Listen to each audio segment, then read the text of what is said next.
देख रहे हैं ब्लस्टर न्यूज टुडे और मैं हूं आपके साथ मानवी ठाकुर। शुरुआत करते हैं आज की खास खबरों से। उत्तर प्रदेश की योगी सरकार में लव जिहाद और धर्मांतरण जैसे कई मामले लगातार सामने आते रहते हैं। ऐसा ही एक मामला कानपुर नगर से सामने आया है, जहां पर मोहम्मद हासिम नाम के एक युवक पर मां बेटी द्वारा यौन शोषण करने का और जबरन धर्म परिवर्तन कराने का आरोप लगा है। दरअसल कानपुर के पुलिस कमिश्नर कार्यालय पहुंचकर थाना चकेरी की श्याम नगर निवासी एक पीड़िता ने बताया कि उनके पति के एक दोस्त मोहम्मद हासिम का घर पर आना जाना था। अपनी पहचान छुपाकर पहले उनके पति से दोस्ती की, फिर घर में आना जाना शुरू कर दिया।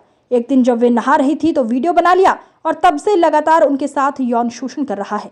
इतना ही नहीं, अब उनकी नाबालिग पुत्री पर भी दबाव बनाकर यौन शोषण करता है और अब धर्म परिवर्तन करने के लिए दबाव बना रहा है। हासिम के इस कृत्य में उनके साथ पूरा गैंग है, जिसमें उसकी बहन और कई लोग शामिल है।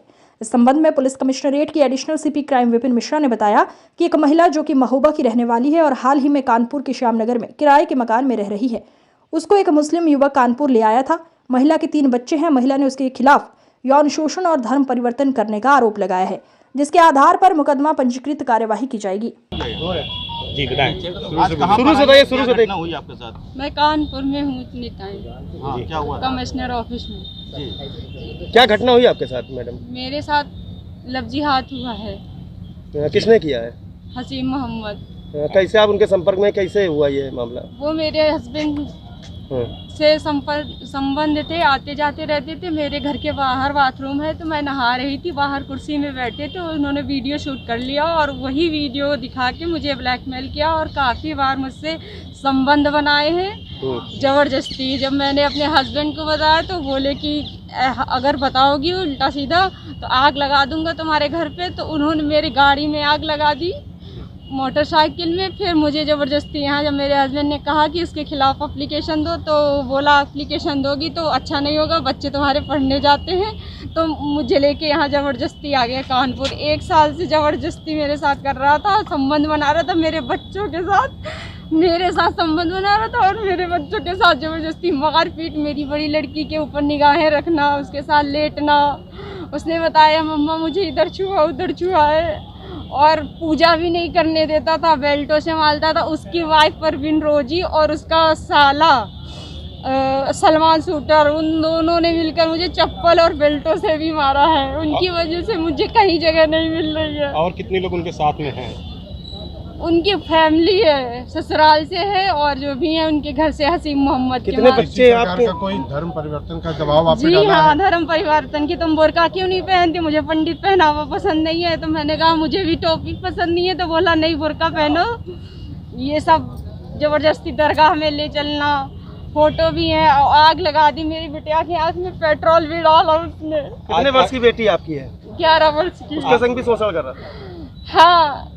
आज क्या आश्वासन दिया कमिश्नर साहब ने? सर ने आश्वासन दिया कि कार्रवाई होगी, आप परेशान ना होइए और आपके हस्बैंड से बात करेंगे आपके विषय में।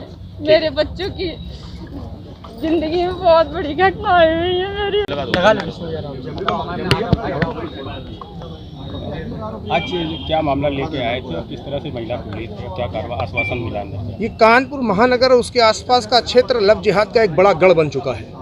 विगत पूर्व में भी पिछले 1-2 वर्षों पर लव जिहाद पर बड़ी घटनाएं कानपुर महानगर में देखी गई हैं। इस पर एक एसआईटी भी बनी थी और उस एसआईटी ने बड़ी संख्या में जांच भी की थी।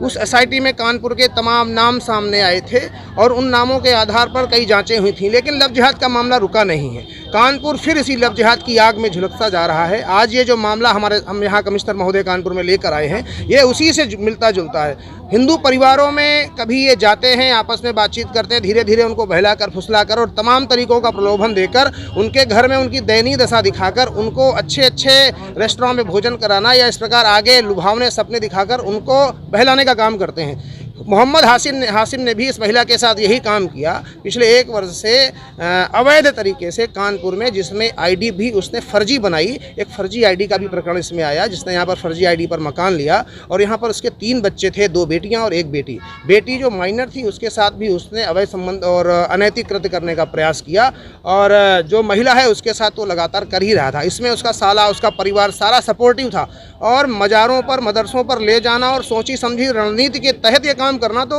मोहम्मद हाशिम अकेला नहीं था, उसके साथ ये पूरा गैंग काम कर रहा होगा। कौन मौलवी है, कौन फातिया पढ़ा रहा है, या कौन इसमें लिप्त है, कौन परिवार के लोग हैं, तो ये जांच का विषय है। धर्मांतरण का एंगल साफ दिख रहा है, पूजा नहीं करने देना, घर में मारपीट करना, ये भी एंगल दिख रहा है, बच्चे के साथ अनैतिक काम करना, ये भी एंगल दिख रहा है। कुल मिलाकर लव जिहाद का षड्यंत्र है जो केवल कानपुर नहीं पूरे देश भर में ऑर्गेनाइज तरीके से मजारों, मदरसों और मस्जिदों से संचालित किया जा रहा है। ये गिरोह है, ये गिरोह बंद है। कुल मिलाकर मोहम्मद हाशिम ने यह काम किया, इसके पीछे कौन लोग थे और इस प्रकार एक परिवार को बर्बाद करने का, बच्चों की ज़िंदगी खराब करने का ये काम किया है।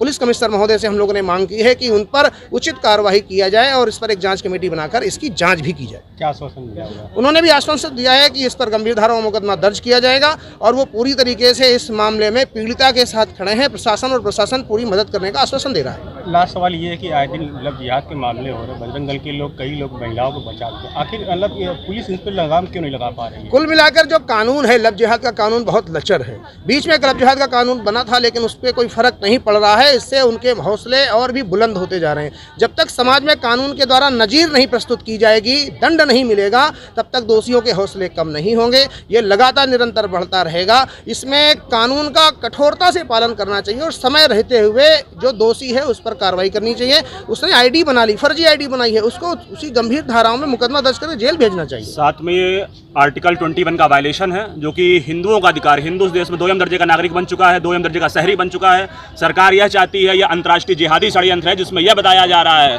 कि हिंदुओं को जीवन का अधिकार नहीं है, हिंदू परिवारों को कैसे नष्ट किया जाए, हिंदू बहनों बेटियों की अस्मिताओं को, उनके परिवारों को कैसा विखंडन किया जाए। यह अंतर्राष्ट्रीय साजिश का हिस्सा है, यह जिहादी साजिश का हिस्सा है, यह आर्टिकल 21 का वायलेशन है। योगी सरकार में आए दिन खुलेआम इस तरह की चीज़ें हो रही हैं, घटित हो रही हैं। हमारे परिवार, हमारा समाज एक खंडहर बनता जा रहा है। परिवार में आए दिन परिवारों का विच्छेद हो रहा है और यह एक सोची समझी साजिश है। योगी सरकार यदि इस पर एक्शन नहीं लेती है तो हम यूएन जाएंगे, यूनाइटेड नेशंस में हम ह्यूमन राइट वायलेशन की मांग करेंगे, क्योंकि हमारा देश अगर हमें सुरक्षा नहीं दे पाएगा, हमारी सरकारें यदि हमें सुरक्षा नहीं दे पाएंगी, तो यह हमारे लिए यूएन जाने का एक मजबूरी बन जाएगी। और हम ये सरकार से आश्वासन चाहते हैं कि मोहम्मद हशीम पे कड़ी कार्रवाई हो, कड़ी कार्रवाई ना हो। साथ में ऐसे लोगों पे जो इस मानसिकता के लोग हैं, जो जिहादी मानसिकता के लोग हैं, उनको मृत्युदंड दिया जाए, उनको आजीवन कारावास दिया जाए, ताकि हमारी बहुएं बेटियां, हमारी संस्कृति, हमारा राष्ट्र सुरक्षित रह सके। क्या नाम है आपका?